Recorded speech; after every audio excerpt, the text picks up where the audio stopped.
Hello everyone, AmyR here with Prairie Paper and Ink. For today's video, I kind of took inspiration from two of my most recent card videos and kind of combined similar elements together. So I'm doing this week's Color Throwdown Challenge. So that inspired the colors. And then I had the Sketched Flowers stamp set sitting on my desk. I'd pulled it out the other day with the intention to use it, because I hadn't used it in a while, and this is another one of those like really large floral cluster images that I just can never get enough of, and you can always keep creating with.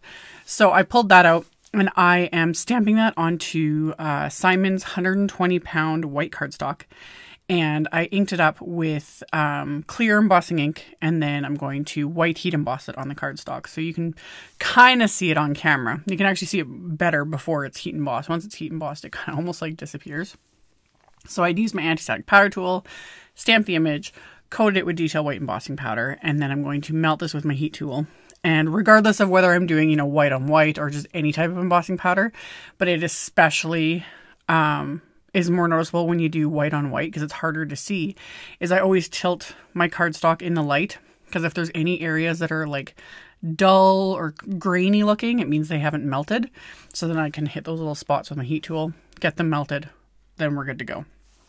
So that was step one. Step two, I'm going to start blending some inks. So I showed on my video yesterday using Simon inks, and I had mentioned that these inks are not water reactive. The entire Simon dye ink line isn't. And someone in comments said they were really glad to hear that this was something they were looking for, etc. And personally, I love that. I love that these inks don't do that, because depending on what I'm creating and what I want to do, these inks are not going to move. So I specifically chose them for this card because I'm using these three colors and I didn't want these colors to blend together. You can blend them a bit, don't get me wrong, but they're not going to really blend together if you're a bit more careful and create new colors. Like other dye inks, like Distress inks, of course, are going to like blend right into each other, and create fun little blends and all that stuff, but I didn't want that.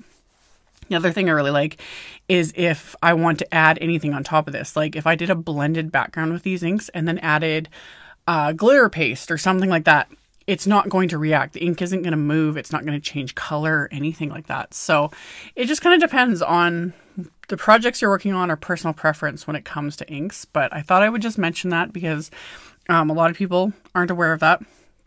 And I'm kind of back on my love relationship with these inks and just kind of reaching for colors I haven't used before. Like this middle one, this steel blue color. It's like almost like a periwinkle color, really, and I love it. But it went with the color challenge. So I started with Rose Apple, and I'm using my Picket Fence, life-changing blender brushes. Excuse me. And then one thing to note, I'm working on my glass mat, which I also love for blending because it just, pulling the color off the mat. But pay attention when you're using it. I totally wasn't realizing, and I noticed it here when I went to blend the green. I was like, why is this almost looking muddy? Well, there was still some Rose Apple ink on my glass mat, and the brush, of course, pulled that ink and pulled it onto my white cardstock. So when you're using any type of dye ink on a glass surface like this, you want to be aware of like wiping up that ink. Otherwise, you're going to start muddying your inks, causing smears, things like that. This, of course, that's the nice thing of working with like pigment inks and oxides, is they sit, on top of the glass. You can see them because of that, creamy, opaque consistency. But with dye inks, you can't really see them. So you always kind of want to be aware of that, especially pinks and greens, because they mix to make brown. So I caught it in time that I didn't make, too much of a mess on my card front here. So I just had wiped off the ink off my mat and then blended the colors. And I just used one brush for all three colors. I would just do my standard go-to, which is just wipe it on my microfiber cloth in between colors. And then I have my little scrap cardstock there off on the left, and I'll just rub the brush just sometimes to make sure that I actually did get it all off. So once I'm done all my blending, I'm going to go in and add a ton of shimmer. I'm using my Tonic Aqua Shimmer pen, just the clear one, and it looks dark at first. It goes on, it's because the actual, Aqua Shimmer, the liquid, is still wet. But this will dry and you won't see any dark image. Like, again, this is where adding this over these inks aren't going to react. Nothing's going to move. I'm not going to pick up any color. nothing happens. So all of this like darker area you're seeing in the image, well, that actually looks nice. At the end, you'll see it's completely dry, flat. There's no darker areas, but the shimmer is still there. So I just painted this whole area with that shimmer, and then I let that dry, and then of course I added some splatter. So to do the splatter, I'm just using my white gouache. I did think I was going to do like, that's what inspired me to use the aqua shimmer pen on the skin. I was going to do like a sparkly sort of a splatter. I thought about using like metallic watercolor or something like that. But then decided to go with my old go-to, which is the white gouache. And then I used just the aqua shimmer pen on the images. And I used the aqua shimmer pen first because that can reactivate something like the white gouache. It's just better to be safe than sorry. If it was completely dry, the splatter, you might be able to go over it, but more often than not, it ends up like kind of reactivating it a bit and smearing it. So I like to do, you know, shimmer first, then add, you know, white details, splatter, etc. after that. So I just put the gouache right onto my work surface there on the glass mat, added a tiny bit of water just to thin it out a bit, and then I'm just tapping my brush very vigorously many, many times to get a good white splatter going on this entire card front. And then I'm going to set this aside to let it dry. And I actually I think I let this sit overnight and then came back to it the next morning. So did all my splatter, cleaned up my work surface. And then for one of the sentiments, I pulled out the Tiny Words stamp set, which is still one of my favorites. And I didn't have a cardstock color that went really well, but one of the good things too, if you have the inks, you can create your own cardstock. So I just have a scrap of white cardstock and I just rubbed that steel blue ink directly onto it until I got enough of the area saturated for that sentiment. And then I used my heat tool just to speed up, making sure that was completely dry because I want to heat emboss over it. And I don't want the embossing powder clinging to, you know, areas where it's not supposed to. So I just sped up the drying process with my heat tool. Then I'm going to use my anti-static powder, stamp that sentiment with the clear embossing ink, and then heat emboss it with that same detail white embossing powder. So once I've got that heat embossed, I'm going to be able to use the smallest of the sentiment labels wafer dies, of course. I've said it and I'll keep saying it. That die set doesn't get put away. It's one that I reach for with almost every single card I make. So after I've heat embossed all this, cleaned up my mess, I will die cut this with that label die. And then for this color challenge, it was not just those 3 colors. There were those 3 colors plus craft. So I haven't used like craft cardstock, it feels like, in the longest time. So I had decided to use that as my base. So for the remaining part of my sentiment, I used white cardstock and I used my other go-to, the Painted Friend wafer die, because this is still and probably always will be a favorite of mine. So I die cut that 3 times from the same 120-pound cardstock, stacked all 3 layers together with my craft tacky glue. And yes, I am aware. I had someone ask me if I was aware that the dot to the eye is called the tittle. I picked that little tidbit up from Laura Basson, one of her random, you know, she goes on little random tangents in her videos, which just crack me up.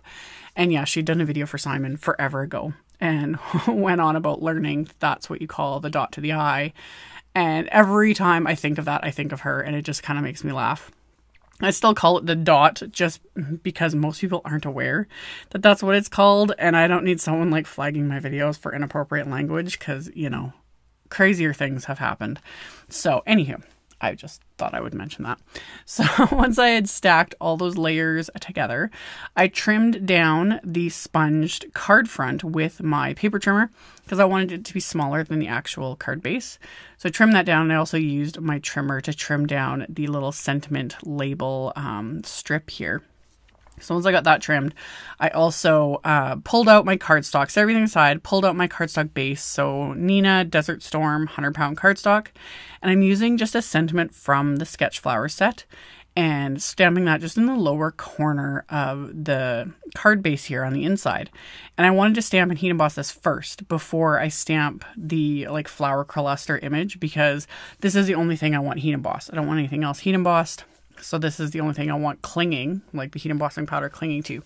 So I white heat emboss that first, and then I'm going to line up that large cluster floral again And this I'm going to stamp with that same clear embossing ink, because the perk of clear embossing ink is it also creates a watermark. So you could stamp this in a craft colored ink, that would look fine, or you know, any of the 3 inks I'd use would kind of look okay within reason, because it is a craft color. But I just, you know, when I want to keep things a little simpler, just stamp it in clear embossing ink and just leave it. So then I've got the, you know, tone on tone look with that. So while I had that out, I also wanted to stamp my envelope, and this is one of the metallic cornflower blue envelopes that happens to just go very nicely with that steel blue ink color. So I pulled that out, rearranged the floral image again, and then I'm going to white heat emboss this onto the envelope. And it's a little more tricky with envelopes because of the envelope itself. You know, there's the folds in the back of it, etc. So things don't always stamp perfectly. That's another reason why I like to use a stamp positioning platform like this, so I can stamp things more than once. And that's what I had to do. So I stamped that with the clear embossing ink, white heat embossed it. Could leave it at that. It looks gorgeous, totally fine. But again, I got shimmers, so why not add it? So same thing. I'm gonna paint this with that Nouveau Aqua Shimmer pen, and it's gonna look darker. It's gonna look wet, but then once it dries, it stays the same shade as the envelope, but it's going to have a ton of shimmer. So I'm going to paint over all of those florals with the Aqua Shimmer pen. I just sped this up in the editing process, but I just went along and quickly painted it. It didn't take very long.